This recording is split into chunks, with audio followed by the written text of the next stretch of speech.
안녕하세요. 60대 후반으로 인생 2막을 시작한 여성입니다. 간간히 사연을 듣다 보면 시어머님 이야기가 줄을 이루는 것 같아요. 욕심 많은 시어머님 때문에 아들 내외에 문제가 발생하고 이혼까지 진행되는 일들이 많은 것 같은데 저는 전혀 다른 이야기입니다. 사실 사연을 전하기까지 많은 고민을 했어요. 며느리가 분란을 일으켰지만 아들도 중심을 잡지 못했기에 사단이 났다고 생각하기 때문입니다. 박수도 둘이 쳐야 소리가 난다는 거 세상 공부 조금이라도 한 분들은 아실 사항이니까요. 제 시대만 해도 자녀가 많아 바람 잘 날 없다는 소리가 익숙했습니다. 제가 자랄 때 생각해보면 그랬던 것 같아요. 저는 7남매로 사건 사고가 끊이지 않았던 것 같습니다. 말이 사건 사고지 가족을 생각하고 서로를 생각하는 마음에 바빠도 사람 사는 즐거움이 있었죠. 근데 제 삶은 그런 것 같지 않습니다. 저는 아들 둘을 낳았는데 남편이 먼저 하늘나라로 가기 전엔 크게 이렇다 할 일들이 없으니까요. 아마 한 성격하는 남편의 성격을 아니까 아이들이 뭘 어떻게 할 생각 못했던 것 같습니다. 제가 남편을 먼저 보내고 큰아이 내외에게 당한 일을 생각하면 제가 평소 어떻게 충분히 알 수 있었으니까요. 그런데 사람을 잘못 본 것 같습니다. 아마 제 동년배라면 다 그럴 것 같아요. 남편 그늘에서 세상 물정 모르고 지낸 것 같아 보여도 격동의 시대를 지났으니 말입니다. 엄마, 혼자 이 집에서 있기 적적하지 않겠어? 오래된 단독이라 위풍이 심하기도 하고 나도 찬혁이도 이 지역에 같이 사는 거 아닌데 엄마 혹시 밤에 무슨 일이라도 생기면 어떻게 해? 우리가 오는데 시간도 있고 말이야. 마음 쓰여서 함께 사는 거 엄마가 고려해봤으면 좋겠어. 수목장으로 나무 아래 남편을 묻고 온 날 큰아들이 저에게 말했습니다. 함께 살자고요. 큰아들 내외는 경기에 살고 작은아들 내외는 서울에 살고 있습니다. 저는 충주에 살고 있고요. 제가 사는 지역도 재개발도 한창이고 새 아파트 단지도 많이 들어왔습니다. 그런데 저는 아직도 아이들을 낳고 키웠던 30년도 더 된 단독주택에 살고 있습니다. 제가 어릴 때 집 형편이 넉넉지 못했어요. 그래서 이사도 많이 하고 형제들이 많아도 제 방 하나 없이 지냈습니다.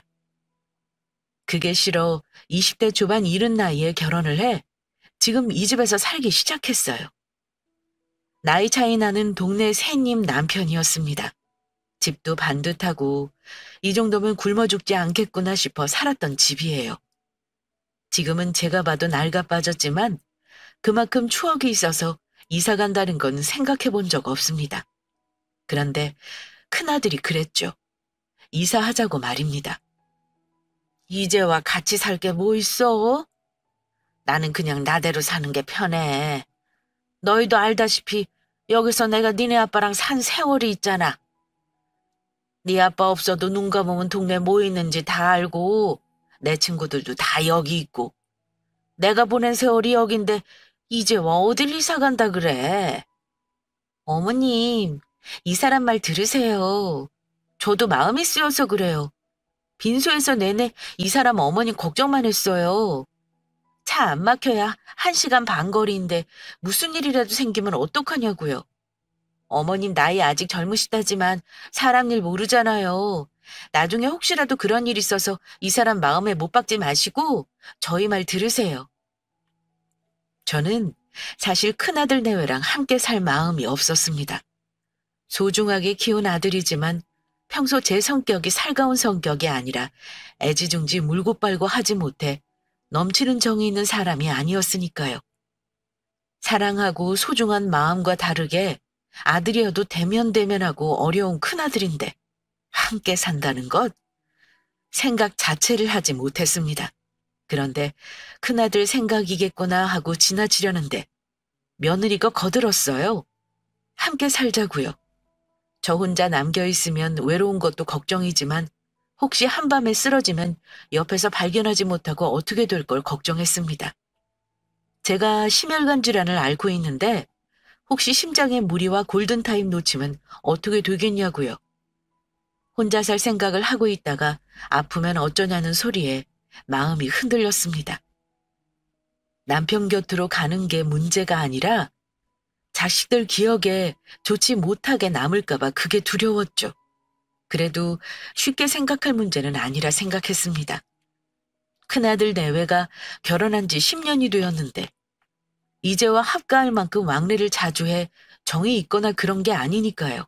아마 저랑 동년배시라면 제 말 공감하실 것 같습니다. 자식이지만 떨어져 산 세월이 있으면 흔쾌히 같이 살자라는 말이 떨어지지 않으니까요. 어머님, 생각해 보셨어요? 곧 있으면 겨울 다가오는데 겨울 오기 전에 이사해요. 추운 곳에 혼자 계시지 마시고요. 아셨죠? 생각해 보겠다고 자식들을 올려보내고 며칠이 지났습니다. 평소 전화를 하거나 연락을 하는 성격이 아닌데 큰 며느리가 문자를 보내왔어요. 생각해 봤냐고요. 남편을 나무 아래 묻었던 날이 봄이었는데 겨울 오기 전 이사를 하자 했습니다. 추운 집에 혼자 겨울을 보내면 마음도 적적할 텐데 함께 살기로 마음먹으면 시간 지체할 거 뭐 있냐고요. 여전히 전 이사갈 마음이 없는데 함께 살아야 하나 생각이 들었습니다. 한두 번 이러다 말겠지 싶었는데 생각보다 큰아들 내외는 저에게 함께 살자는 말을 하며 적극성을 띄웠기 때문이에요. 특히 큰아들이 먼저 합가를 이야기했지만 대부분 아들이 그렇듯 전화해서 이러쿵저러쿵 말하는 성격은 아니었습니다. 한 달에 한 번 얼굴 보러 내려와서 말하는 게 전부였죠. 큰며느리도 평소 연락을 하는 성격은 아니었는데 남편을 먼저 보낸 제가 안쓰러웠을까요? 문자를 보내며 함께 살아도 괜찮을 것 같다는 의사를 내비치기 시작했습니다. 애미야, 마음 고맙다. 내가 여기서 지낸 세월이 있어서 난 아직 여기가 편하다. 시집살이 시키는 시어머님도 아니었지만 딸처럼 따뜻하게 감싸주는 시어머님도 전 아니었어요. 서로 적당한 선에서 보냈던 지난 10년이 무색할 정도로 큰며느리는 저에게 살갑게 다가왔습니다. 하지만 제 마음에 그렇게 와 닿는 건 아니었어요. 남편을 떠나보내고 아직 홀로서기도 하지 못했는데 이렇게 자식하고 합치는 건 아닌 것 같았습니다. 그래서 큰며느리에게 문자를 보냈습니다. 마음은 고맙지만 여기서 보낸 세월이 있어 이곳이 편하다고요. 30년 이상을 살아온 곳인데 단순히 제 안위를 위해 아들내외와 합칠 정도로 제가 아직 늙었다고 생각하지도 않았습니다.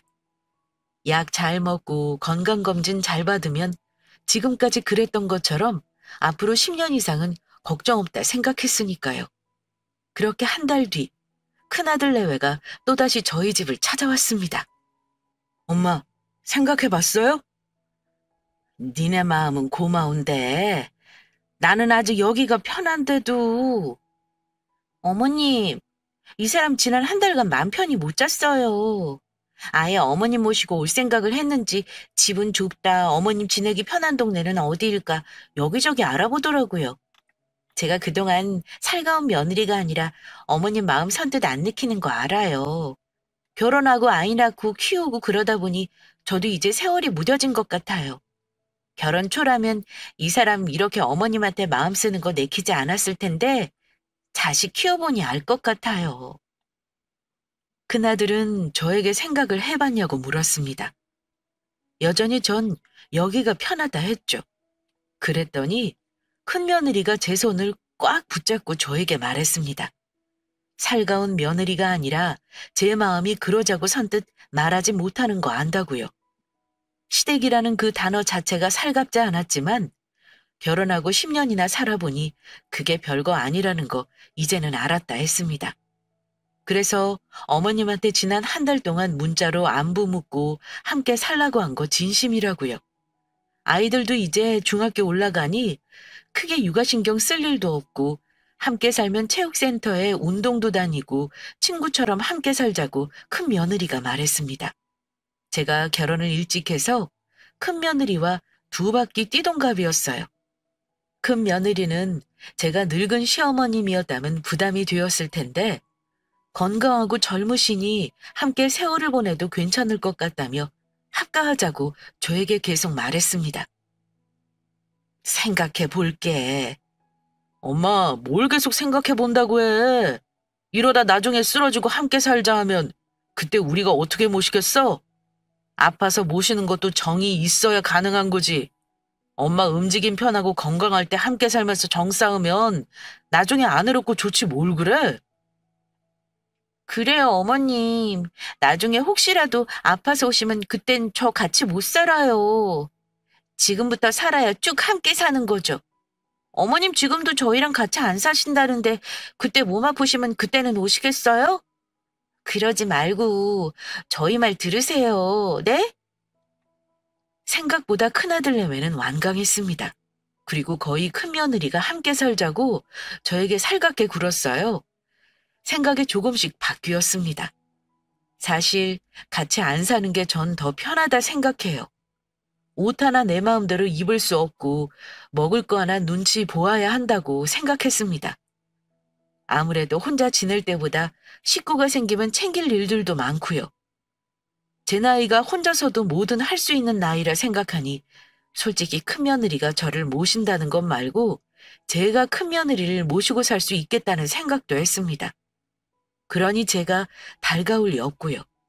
근데 단 하나 걸리는 건 제가 아프다면 그땐 어떻게 할까였습니다. 남편을 먼저 보내고 나니 이제 제 건강, 안위를 책임져 줄 사람은 자식들 뿐이니까요. 제가 어떻게 말하기도 전 큰아들 내외가 적극적으로 저에게 함께 살자고 하고 워낙 완강하게 큰아들 내외가 말하니 작은아들 내외도 형과 함께 살아도 좋을 것 같다고 저를 설득하기 시작했습니다. 그래, 그러자. 니네 말대로 같이 살아보자. 그래, 엄마. 잘 생각했어. 그럼 엄마는 어디 살고 싶은 동네가 있어? 이번에 예서 중학교 올라가잖아. 학군 생각해서 이사할까 말까 한 곳이 있거든?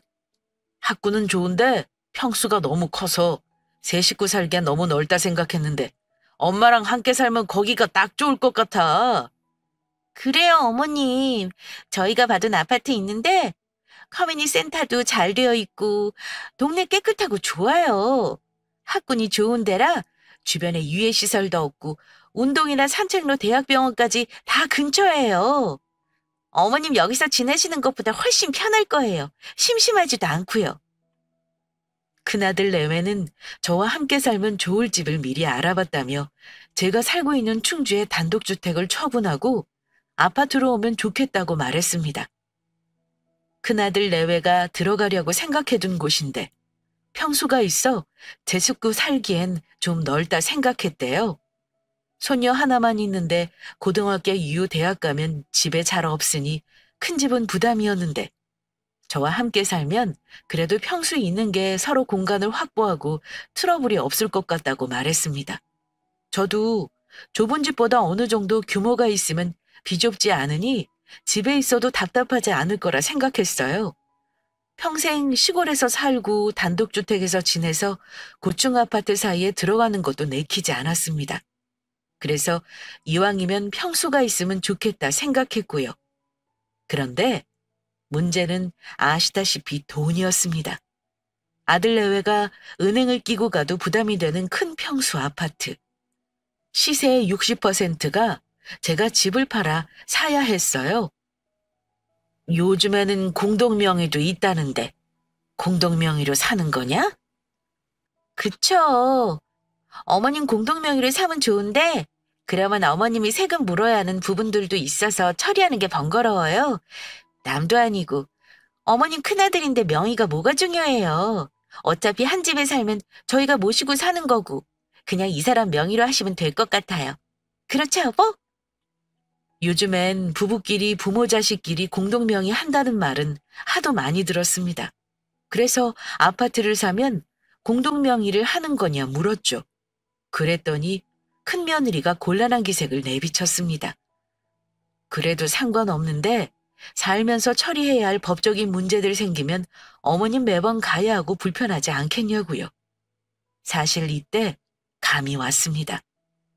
니네들 나에게 했던 말이 진심이 아닐 수 있겠구나 하는 생각이 들었어요.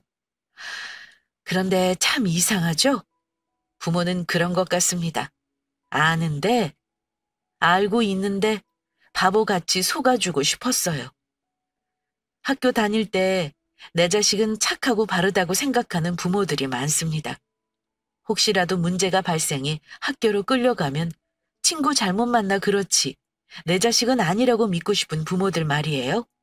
이때 제 마음이 그랬습니다. 내 자식은 아닐 거야라고 믿고 싶었어요. 살갑게 사랑 표현하며 키운 건 아니지만 남들 부럽지 않게 바르고 성실하게 키웠습니다. 제가 열심히 키운 만큼 자식이 바르게 컸으면 하는 바람 저에게도 있었어요. 그래, 어차피 같이 살고 내 아들인데 뭐가 중요할까? 알았다. 그렇게 하마. 그렇게 큰아들 내외에게 아파트를 사주게 되었습니다. 그리고 충주집을 처분하고 이삿짐을 꾸렸어요. 새 집으로 이사갈 생각하니 마음 한켠으로는 설레임도 있었습니다. 익숙한 곳에 살았다면 삶 자체도 익숙하게 흘러갔을 것 같아요. 그런데 막상 새로운 곳으로 간다 생각하니 배우고 새 삶을 시작하는 재미가 있을 것 같았습니다.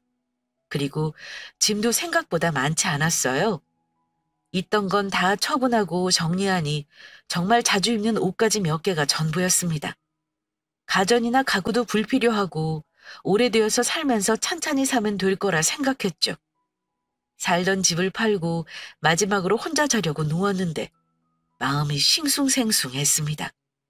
아무것도 모르고 친정에서 살기 싫어 나와서 남편을 만나 시작했던 그 시절의 기억부터 아이들이 태어나고 자랐던 이 집의 모든 기억이 하나둘 머릿속을 스쳤어요. 이렇게 떠나면 다시 여기 올 일은 없겠구나 싶었습니다.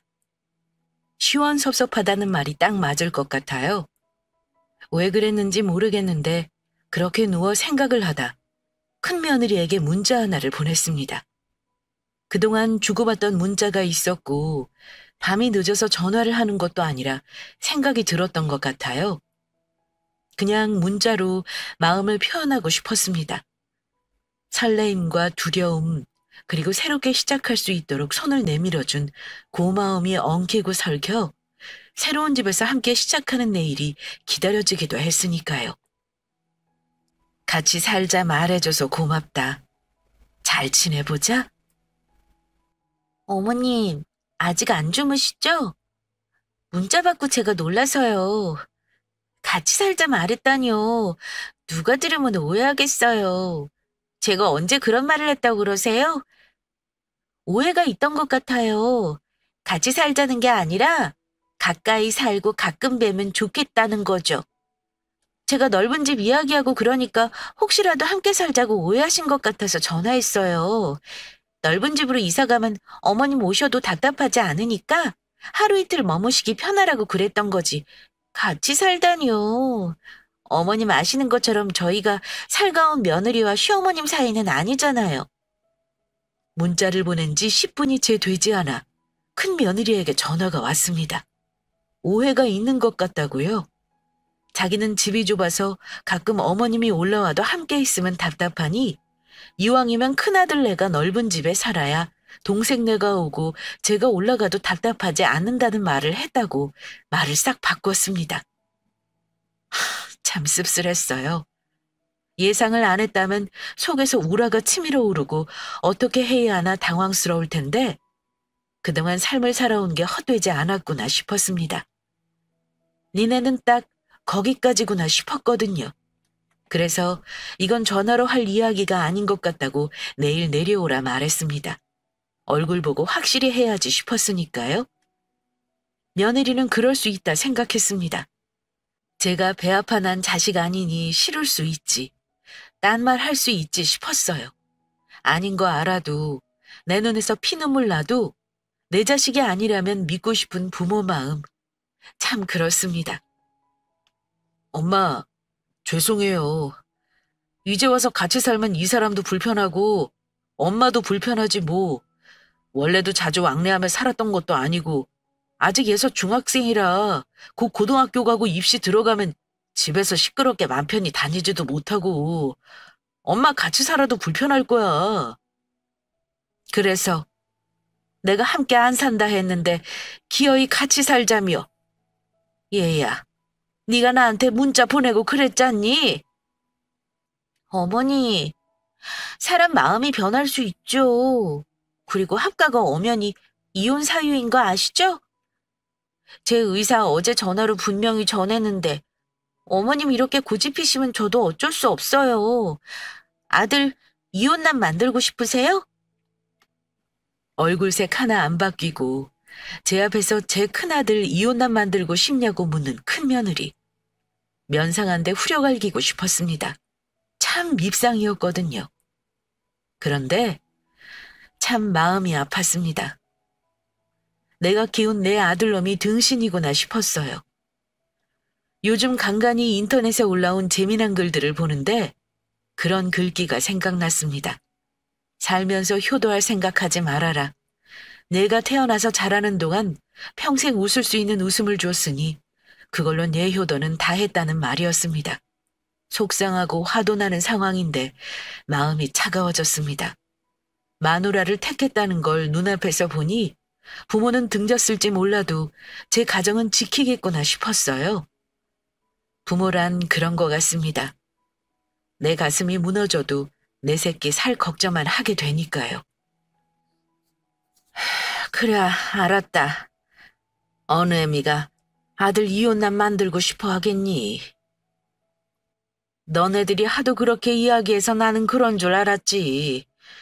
늙으면 죽어야 한다는데 그 말이 맞나 보다. 어느 말이 진짜인지 알지도 못하고 구분도 못하니 말이다. 너네 아파트는 내가 사준 거니?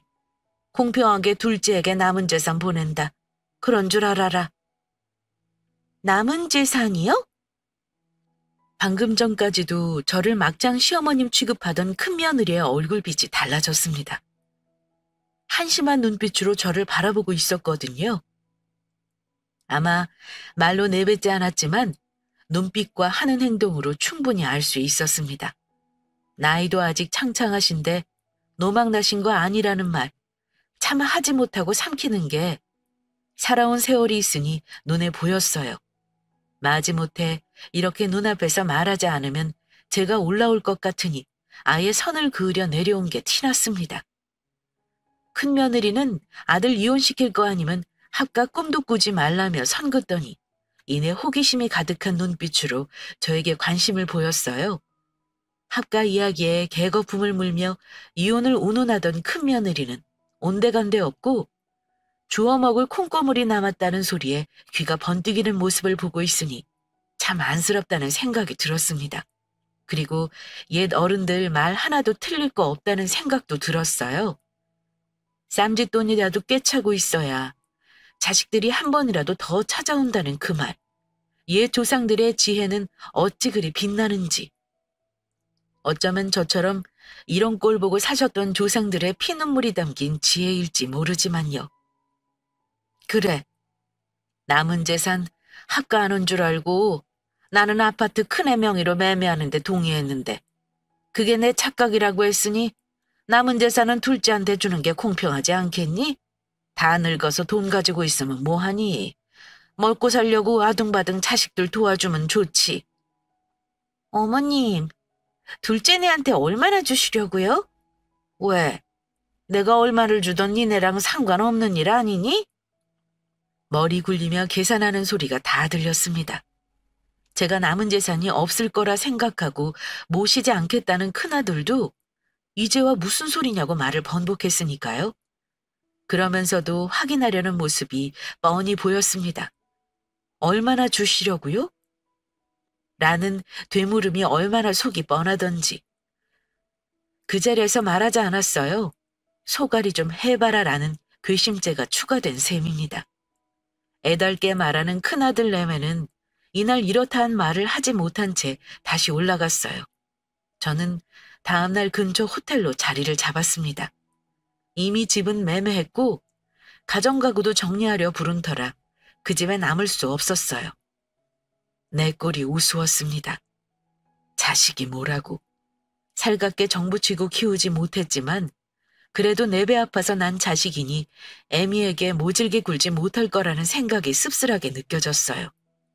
큰 며느리는 여전히 저에게 전화도 하고 문자로 궁금한 사항들에 대한 질문을 쏟아부었습니다. 큰아들 내외의 관심사는 저에게 있는 돈의 액수였죠. 그걸 저도 모르지 않았기에 알려주지 않았습니다. 그냥 작은 아들 내외에게만 넌지시 알렸을 뿐이었어요. 어머님, 이야기 들었어요? 도련님이 뭘 했다고 재산을 10억이나 받아요. 저희 아파트 사주셨어도 6억 보태주셨잖아요. 저희가 모시고 산다고 했는데도 6억인데 도련님이 뭘 했다고 가만히 앉아서 10억을 받아요? 이거 불공평해요. 엄마, 그래 우리가 모시고 산다 했잖아. 준선에는 집도 좋고 아직 애도 어려서 함께 살지도 못하고 우리가 모실게. 원래 엄마 모시고 살려고 넓은 집으로 이사 간 건데 아니 왜 우리랑 산다고 하고 남은 돈은 준선애로 보내? 우리가 모시고 살 거니 우리가 받는 게 맞지. 엄마 괜히 돈으로 형제 분란 만들지 말고 원래 우리 집에서 함께 살기로 했으니 오늘 올라갑시다.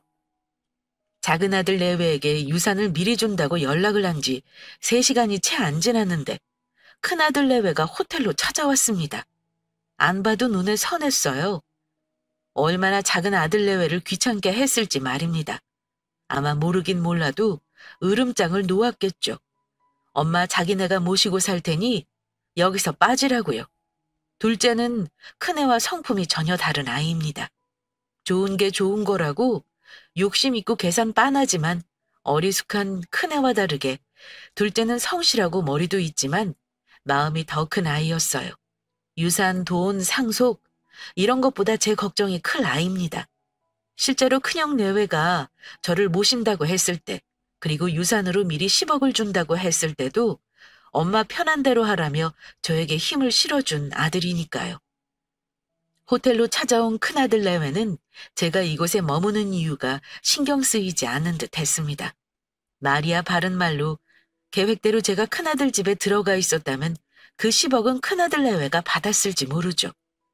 합가하기로 한 전날 부침개 뒤집듯 확 뒤집어 놓고 이사갈 집도 없어 호텔에 머물게 만들어 놓고 이제와 원래대로 합가하자고 하면 제가 그러자고 할 줄 알았나 봅니다.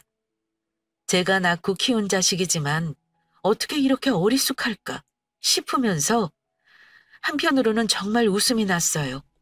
부창부수라고 어디서 이렇게 똑같은 사람 만나서 결혼하고 사는구나 싶었습니다. 생각해보마. 큰아들 작은아들 차별할 생각은 없지만 니네 뜻이 정 그렇다면 니네 말대로 모시는 건 큰아들이고 작은아들이 유산을 미리 받을 필요는 없으니까. 그럼요, 어머님. 저희가 안 모신다는 것도 아니고 저희가 이렇게 모시러 왔는걸요? 며칠 쉬시면 마음 정하시고 전화 주세요. 모시러 올게요. 큰아들 내외는 생각해본다는 말 한마디에 제가 가겠다고 결론을 낸 것처럼 들떠 있었습니다. 그랬겠죠. 같이 살 생각 없다가 생각해본다는 말을 하고 가겠다 마음을 먹었으니까 이번에도 그럴 것이라 넘겨짚은 것 같았습니다. 작은아들에게 전화를 했어요. 제 사정을 이야기하고 앞으로 나는 큰아들 없는 셈 치겠다는 말을 했습니다. 그 사이 작은아들은 변호사를 통해 제가 아파트 사준 걸 되돌려받을 수 있는지를 알아본 것 같았어요.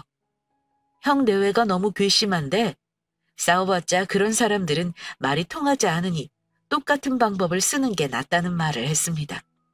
제가 괜찮다면 그 돈 주고 잘 살라고 하면 되는데 작은아들 자기에게 형이 얼마 유산을 받는지 전화해서 묻는 거 보니 앞으로 이런 일이 또 발생할 거라 덧붙였어요.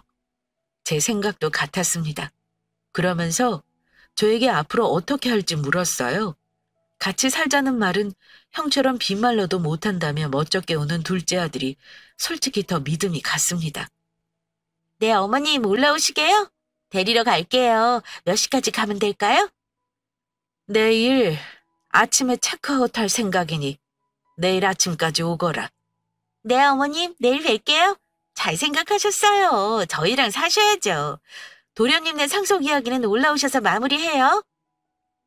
마음을 결정하고 큰아들 내외한테 전화를 걸었습니다. 몇 번 울리지 않았는데 큰며느리가 받더니 다정하게 굴었어요. 잘 생각했다며 올라오면 도련님네 주려는 거 마무리하자고 말했습니다. 참 기분이 씁쓸했어요. 빚쟁이 빚청산하러 가는 기분이었습니다. 다음 날 아침 큰아들 내외가 일찍 도착했어요. 짐을 빼고 엘리베이터를 내려가는데 이미 제가 일주일 치였던 호텔비를 정산했다며 말했습니다. 유산받을 생각하니 저에게 잘 보이고 싶다는 그 속내가 너무 빤해서 새삼 놀라지도 않았어요. 차에 타고 당연히 큰아들 새로 산 집으로 주소를 찍길래 말했습니다. 들릴 곳이 있으니 이 주소로 먼저 가자. 네, 어머님. 여보, 여기 먼저 들리자. 내가 주소 찍을게. 큰아들 내외가 결혼한 지 10년이 넘었는데 지금껏 보던 그 어느 모습보다 살갑게 챙기는 큰며느리. 씁쓸했습니다. 이렇게 잘하려고 노력하지 않아도 나를 싫어한 적 없고 서로 선 지키며 바르게 살면 좋았을 걸 하는 아쉬운 마음이 들었어요. 하지만 이제 알죠. 왜 그러는지, 어떤 속내인지. 그리고 큰아들 내외가 원하는 대로 된다면 제 미래는 어떻게 될지 너무나 뻔했기에 마지막으로 볼 큰아들 내외를 눈에 담아뒀습니다. 그래. 부모 잘 모시면 좋다지만 내가 널 평생 데리고 살 것도 아니고 내가 널 낳았고 부족함 없이 키웠으니 그걸로 된 거다. 너만 잘 살면 되는 거지. 잘 살거라. 차 안에서 이동하며 운전하는 아들을 바라봤습니다. 처음 가슴에 품던 순간 아장아장 걷다 무릎이 까져 펑펑 울던 돌 지났을 무렵 말이 늦어 걱정했는데 4살이 다 돼서 문장으로 또박또박 말하던 그 순간 큰아들을 키우며 서툴지만 진심이었고 처음이라 걱정이 큰 만큼 기쁨도 더 많이 주었던 기억들이 머릿속을 스쳤습니다. 그리고 마음으로 다독였어요. 그거면 되었다고 말입니다. 제가 평생 데리고 살 것 아니고 어차피 먼저 떠날 인생 각자 자리에서 잘 살면 된다는 생각으로 저는 큰아들이 운전하는 차 안에서 아들과 마지막 작별 인사를 했어요. 이제는 다시 볼 일 없다 생각했습니다. 어머님, 여긴 어디예요? 들어와라. 네? 도착한 곳은 한 변호사 사무실이었어요. 아들 내외는 두 눈을 동그랗게 뜨고 무슨 일인지 궁금해했어요. 그리고 올라가는데 며느리가 흡족해하는 표정을 보았습니다. 아마 제가 법적으로 큰아들 내외에게 재산을 물려준다고 생각한 모양이에요. 전혀 그렇지 않은데 말입니다. 사무실에 올라갔는데 작은 아들 내외도 도착해 있었어요. 한 사무실 내 두 아들이 모두 있으니 도무지 무슨 일인지 알 수 없다는 큰아들 내외를 앞에 두고 말했습니다. 오늘은 유언장 작성하러 불렀다고 말이에요. 이미 변호사를 통해 유언장에 대해 작성했었습니다. 남편이 저보다 나이가 많아 혹시나 세상을 먼저 떠나고 아들 둘에 휘둘려 무슨 일이라도 생길까 살아생전 여러 가지를 말해주었어요. 그 인맥, 그때의 그 조언들이 이렇게 사용되는 게 씁쓸했지만 더 이상은 분란을 일으키고 싶지 않았습니다. 그리고 큰아들 내외한테 어떤 빌미를 주고 희망 고문으로 효도 아닌 효도를 받고 싶은 생각도 없었어요. 모자 관계를 정산하고 각자 살고 싶었습니다. 오늘 내가 이 자리에 너희를 부른 건 유언장을 미리 작성하기 위해서다. 이미 네 아빠 살아계실 때부터 어느 정도 작성해 둔 거 오늘 이 자리에서 확실히 하려 해. 큰아들 내외에겐 한 푼도 줄 수 없다. 그리고 호적에서도 파서 내가 죽어도 큰아들 내외한테 연락할 일 없다. 그렇게 큰아들 내외하고 연을 끊었습니다. 왈가왈부 변호사 사무실에도 난리가 아니었어요. 어떻게 그러실 수 있냐 난리쳤지만 다행히 보는 눈이 많고 이렇게 하시면 더 불리한 대우를 받을 수 있다는 변호사들의 말에 따라 소란스럽지 않게 마무리가 되었습니다. 저는 제 유언장을 작성하고 나왔고 저를 따라 작은아들 내외도 나왔어요. 큰아들 내외만 법적으로 정말 문제가 없는지 이래도 되는 건지 제가 아닌 변호사를 붙잡고 사정하는 모습을 보니 마지막까지 씁쓸했습니다. 그렇게 큰아들 내외는 저에게 재산, 유산을 바라다 한 푼도 못 받게 생겼어요. 알아보니 아파트도 다시 가져올 수 있다고 했습니다. 큰 며느리가 제가 마음도 없는데 함께 살자고 문자로 보냈던 내용이 증거로 남았기 때문이었어요. 공동명의에 대한 부분도 문자로 제가 다시 한번 되물으며 오히려 공동매매가 손해냐고 물었던 부분들이 정상 참작되었습니다. 그냥 유산의 명목으로 아파트를 사주었다면 다시 가져올 수 없었겠지만 합가의 명목으로 모시고 산다는 게 전제가 되었기에 가능했어요. 저는 지금 둘째 아들 내외 근처 살고 있습니다. 아직 제가 나이가 많은 것도 아니고 합가는 불편한 게 사실이에요. 제 형제들이나 친구들이 와도 아들 내외와 함께 산다면 자고 가는 것도 불편하지 싶습니다. 가까이 살고 서로 자주 왕래하는 게 더 편리한 방법이라 생각해요. 요즘 돈만 있으면 집에 사람 불러서 청소도 하고 밑반찬도 만드는데 같이 살면서 모시고 산다는 부담감 주고 싶지 않습니다. 밥도 잘 해먹는 나이고 무릎이나 허리 아픈 것도 없어 꽃꽂이도 배우고 수영도 다니며 시간을 보낼 생각이에요. 둘째 아들 내외는 아직 아이들이 어려 손이 많이 갑니다. 함께 산다면 제가 집에서 아이들을 봐도 눈에 밟히니 쉬어도 쉬는 게 아니겠죠. 하지만 오히려 할머니네 보내고 집에서 편히 쉴 수 있으니 작은 며느리가 저에게 너무 감사해야 합니다. 어머님도 힘드시고 손주 손녀 보는 거 건강에 나빠진다고 다들 싫어한다는데 기꺼이 해주셔서 그저 고맙대요. 말도 참 예쁘게 하죠? 그리고 유산 자기네 안 줘도 되니까 어머님 살아생전 맛있는 거 다 사드시고 하고 싶은 거 여행 다니고 싶은 거 마음껏 다니라고 말하는데 그 진심을 아니까 더 예쁘고 대견합니다. 하나를 잃으면 하나를 얻는다고 저는 요즘 너무 잘 지내고 있습니다. 그동안 보냈던 동네를 떠나 새로운 곳에 사는 게 괜찮을까 싶었는데 생각보다 재밌어요. 걸어 다닐 수 있는 거리에 운동, 문화센터 다 있으니 하루가 어떻게 가는지 모르겠습니다.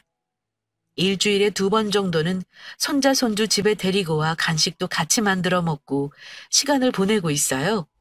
제가 살가운 사람은 아니라 아이들 키우는 거 정있게 못 키웠다 생각했는데 손주, 손녀는 또 다른 느낌입니다. 눈에 넣어도 아프지 않을 정도로 너무 귀엽고 사랑스러워요. 멀리 있었다면 이렇게 자주 못 보고 대면대면 했겠죠? 가까이 사니 얼굴도 자주 보고 정도 붙는 것 같습니다. 큰아들 내외요? 당연히 지금은 연락 없지만 아파트 명의 이전하거나 아예 가져오게 본격적으로 진행이 되면 한동안은 또다시 봐야겠죠. 그런데 이제는 걱정 없습니다. 마음에서 비우니 그럴 위인이라는 거 이미 알고 있으니까요. 그래도 마음 약해지지 않고 싹 다 뺏어올 작정입니다. 아들 내외 이혼시키지 않은 거 그거 하나가 제가 해줄 수 있는 거죠. 남편 없는 하늘 아래 힘들 것 같았습니다. 제 시대 남편들이 그렇듯 살뜰하게 마음을 표현하는 사람은 아니었어요. 그런데 그 빈자리가 크게 다가오는 걸 느끼지도 못하게 큰아들 내외가 흔들어 놓으니 어느새 없는 삶이 익숙해졌습니다. 오히려 남편을 떠올리며 약해져 있을 틈 없이 제가 가진 걸 지키기 위해 더 강해져야 했어요. 작은 묘목 아래 묻힌 남편이 알면 서운해할 것 같습니다. 당신 생각할 틈도 없이 빠르게 빈자리를 메꿔 나갔으니까요. 몇십 년이 걸릴지 모르지만 다시 만나게 되면 해줄 이야기가 너무 많을 것 같습니다. 더 열심히 살고 더 재미있게 살려 해요. 이번 주말엔 작은아들 내외랑 여행을 갑니다. 제주도는 벌써 따뜻한 바람이 분다고 비행기표 예매했으니 손주 손녀 새학기 시작하기 전 바람 쐬고 오자 하네요. 멀리 살 땐 한 달에 한 번 오면 다라고 생각했습니다. 확실히 가까이 사니 왕래도 더 잦아들고 자주 보니 정도 드네요. 합가는 여전히 반대하는 사람이지만 이렇게 가까이 살 수 있는 환경이 된다면 자식과 가까이 사는 게 좋다는 생각으로 바뀌었습니다. 혹시 저와 비슷한 상황에서 고민하고 계시다면 저의 이야기가 또 다른 경험으로 보탬이 되었으면 하는 바람으로 사연 전해요. 이 나이 먹도록 이렇게 긴 글 전한 적 없어서 조리 있게 잘 적었는지 모르겠습니다. 타자 속도도 빠르지 못해 쓰고 지우고 오타 확인하고 그러는 시간으로 한동안 사연 적는 재미로 보냈네요. 부디 재미있게 들으셨으면 좋겠습니다. 타자 치는 게 너무 힘들어 다시 사연은 못 전할 것 같아요. 항상 행복하시고 건강하시길 바라겠습니다. 저도 남은 여생 행복하고 건강하게 살게요. 혹시라도 남은 재산 큰아들 내외한테 뺏기지 않고 쥐고 있을 테니 걱정 마시기 바랍니다.